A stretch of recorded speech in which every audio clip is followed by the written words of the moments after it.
Hello everyone, my name is Julia, and I am a 40-year-old financial specialist at an online bank. Today, as I stand in the grand entrance of my inherited mansion, the weight of my father's legacy feels both comforting and daunting. The walls around me are not just structures, but repositories of his dreams and aspirations. This house, valued at an astonishing $150 million, represents his life's dedication, a dedication now passed down to me. Philip, my husband, with a beam of pride illuminating his face, welcomes me with open arms into what used to be my childhood playground. His enthusiasm as he explores the spacious room is almost infectious. But beneath his excitement, there's a layer of curiosity that seems out of place, like he's seeing everything with new, calculating eyes. The mansion, crafted meticulously by my father from his considerable wealth, was always meant to be a masterpiece of art and comfort. It was his gift to me, his only child, a sanctuary filled with precious memories and echoes of laughter. And as the last leaves of autumn fell, marking the end of an era with my father's passing, this gift became my sole responsibility.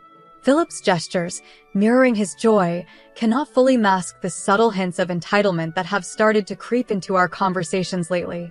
He often mentions how the mansion, now ostensibly ours, should really be seen as a joint asset. Despite my attempts to explain the sentimental and legal reasons why this inheritance is mine alone, he persists.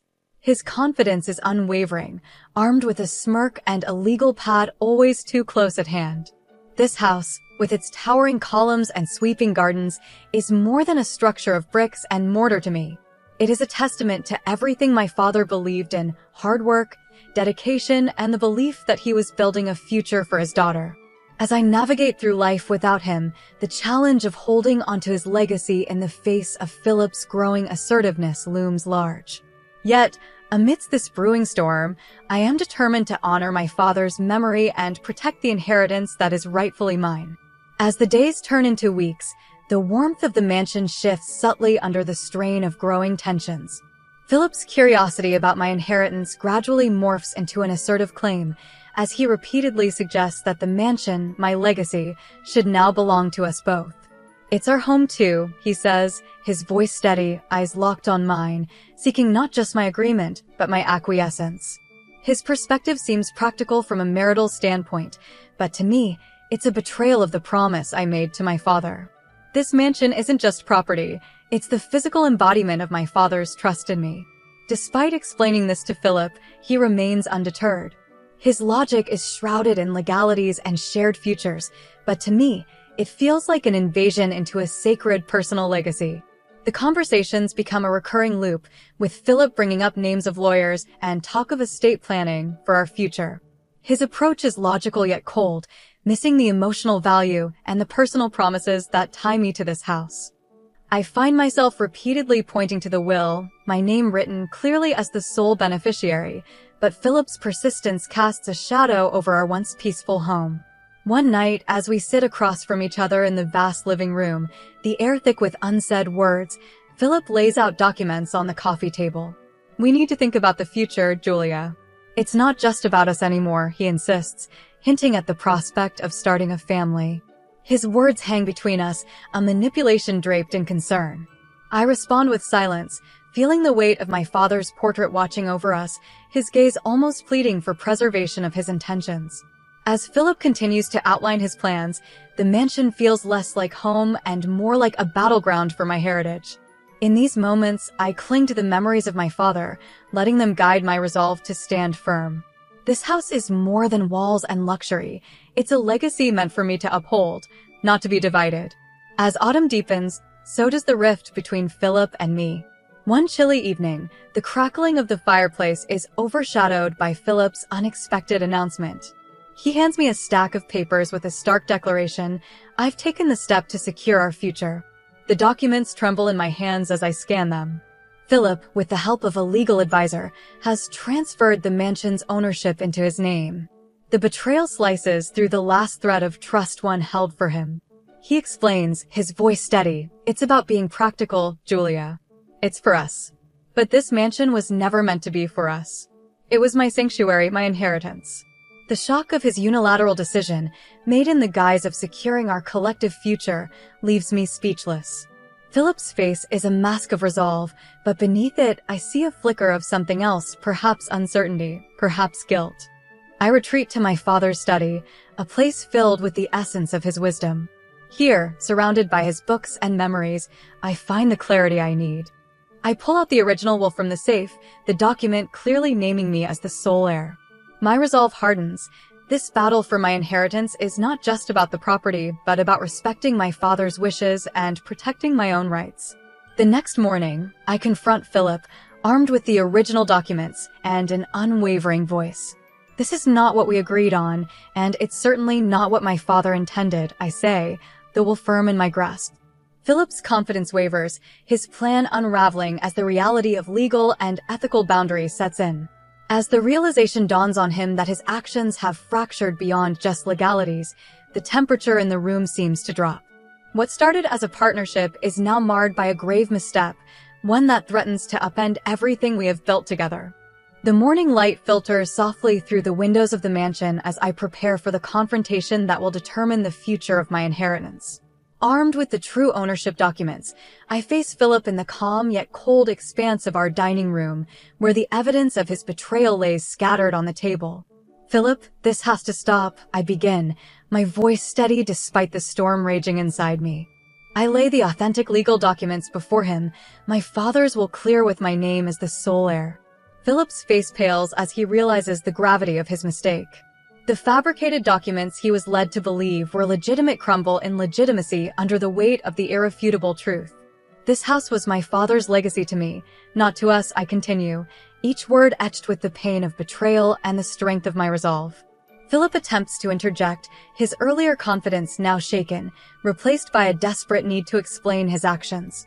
"I thought it would secure our future, to have everything clear, legally," he stammers, but his words fall flat, the hollowness of his justification echoing in the silent room. The conversation turns heated as Philip grasps the severity of his actions, the division he's driven not just between our assets, but between us. As he scrambles to salvage his position, the reality of his deceit cuts deeper, exposing the fractures in our relationship that may be beyond repair.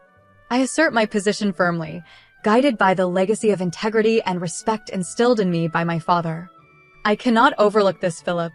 You tried to take away my heritage, my right, without my consent. The realization that our marriage has been compromised by greed and misunderstanding settles heavily between us." Philip looks away, unable to meet my gaze, his earlier bravado replaced by remorse. This is not just a legal battle, it's a profound personal betrayal. As the finality of the situation dawns on Philip, he murmurs an apology, weak and inadequate against the backdrop of his actions. But the damage is done, and the path to reconciliation seems fraught with too many obstacles. Determined to uphold my father's wishes and protect my inheritance, I make the difficult decision to move forward alone, setting the stage for a legal and emotional separation that will redefine the future of the mansion and my life. In the quiet aftermath of our confrontation, the decision to divorce Philip becomes a painful but necessary path to reclaim my life and legacy. As winter approaches, I begin the transformation of the mansion into a vibrant rental villa, a tribute to my father's vision of sharing joy and hospitality. The process of renovation serves as a catharsis. Each room I redesign, and every piece of art I choose echoes a piece of my past and a hope for my future. The mansion, once a battleground of betrayal, gradually turns into a place teeming with life and laughter. I work closely with my mother, who supports my decisions and helps me navigate this new chapter. Our first guests arrive in the early spring, their delight and wonder at the beauty of the villa affirming my decision. The sounds of children playing in the garden and couples strolling through the halls fill the space with new memories, pushing the shadows of the past further away. Through hard work and dedication, the villa becomes known not just for its architectural beauty, but for the warmth and welcoming spirit we foster. Each event hosted, from intimate weddings to joyful family reunions, adds to the fabric of our new life, weaving resilience and renewal into the very walls of the mansion. This transformation is not just about business, it's a healing process. It allows me to honor my father's memory in a way that feels true to his values and vision. The villa, now a symbol of rebirth and new beginnings, stands as a testament to overcoming adversity and finding strength in the face of betrayal. As I watch the sunset from the mansion's balcony, now bustling with guests, a sense of peace settles over me. I have turned a place of personal turmoil into a source of joy and community, ensuring that the legacy of the mansion and my father's dreams continue to thrive.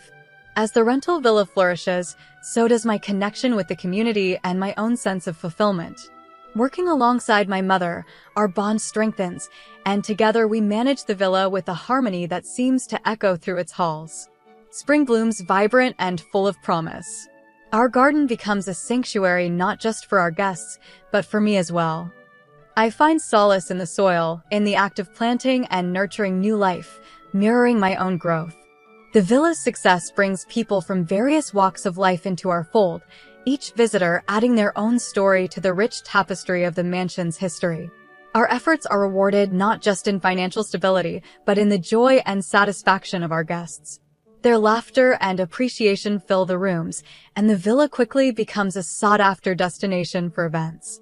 From lively birthday celebrations to elegant garden weddings, each gathering reinforces the mansion's legacy as a place of joy and celebration. This chapter of my life, marked by recovery and new beginnings, is a testament to the resilience of the human spirit. The villa, once a symbol of familial legacy and personal strife, now stands as a beacon of hospitality and healing, a place where new memories are made and old ones are cherished. As I walk through the villa, witnessing the happiness it brings to others, I am reminded of the transformative power of embracing change and finding purpose in the face of adversity. As the first anniversary of my father's memorial approaches, the villa is filled with the soft murmur of guests and the gentle clink of glasses.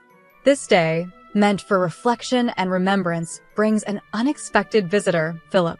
His appearance is a stark contrast to the tranquil setting, his features marked by the toll of a challenging year. He approaches with a hesitant step, his eyes searching for understanding, and begins to apologize amidst the quiet buzz of the gathering. His voice cracks with emotion, his presence pulling the focus from the memorial's purpose. The discomfort among my relatives is palpable. Whispers fill the air, stirring a mixture of pity and discomfort. In the midst of this disturbance, I find the strength to confront the situation with grace.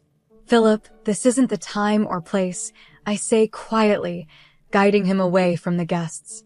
My request is firm yet gentle, aimed at preserving the sanctity of the day. As security escorts him out, a mix of relief and sorrow washes over me. This encounter, while painful, reaffirms my decision to move forward, untethered from our past. In the aftermath, I decide it's time to truly let go, to seek new horizons beyond the walls of the villa that has seen so much transformation. The decision to relocate and start fresh elsewhere is not easy, but it feels necessary. The villa, now a thriving hub of joy and community, will continue under the management of a trusted team. This allows me to embark on a personal journey of discovery, one that honors both my father's legacy and my own aspirations. As I prepare to leave, I take one last look at the villa, its gardens lush and vibrant under the setting